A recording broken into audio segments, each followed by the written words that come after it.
Hello, this is Connor Dixon, and today I will be explaining the physics of a video of a Hail Mary pass in a college football game. If I knew the angle at which the quarterback released the football from his hand, I would be able to estimate the distance that the ball would travel. However, I can't get the angle from simply watching the video. Instead, I will use formulas to find the maximum distance in the y direction, or maximum height. I will also find the initial velocity at which the football leaves the quarterback's hand, the acceleration of the ball, and the forces at work. The quarterback is at the 45-yard line, and the receiver is at the 0-yard line in the end zone. The distance between these 2 points is 55 yards. This is equivalent to 50.92 meters. You can convert 55 yards to 50.92 meters by multiplying 55 by 0.914. When the quarterback pushes off the ground with his feet while in the throwing motion, he exerts force. In turn, the ground exerts force back into the quarterback, which travels into the ball. At the same time, the quarterback's hand is exerting force on the football.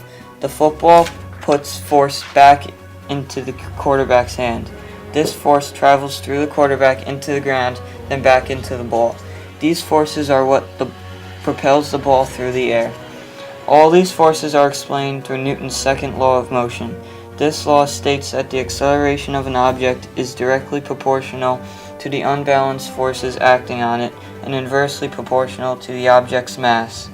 The direction of the ball is the same as the direction of the unbalanced force. The velocity at which the football leaves the quarterback's hand can be found by dividing the distance traveled by the time. You can find the total time by using a stopwatch to time how long the ball was in the air. The ball was in the air for a total of 3.5 seconds. Next, divide 15.2 meters, the total distance, by 3.5 seconds, the total time. By doing this, you come out with 14.5 meters per second, which is the velocity at which the ball leaves the quarterback's hand. Next, you can find the maximum height that the ball reaches. You can find this by using the formula dy max equals 1/2 ayt squared. The maximum height is 60.2 meters. I found this by multiplying 1/2 by 9.8 meters per second squared, which is the gravity on Earth, and then multiplying that by 3.5 seconds squared. You can also find the acceleration of the ball as it travels through the air. The formula for acceleration is change in velocity divided by the change in time. Therefore, to find acceleration, you divide negative 14.5 meters per second by 3.5 seconds. The acceleration is negative 4.16 meters per second squared.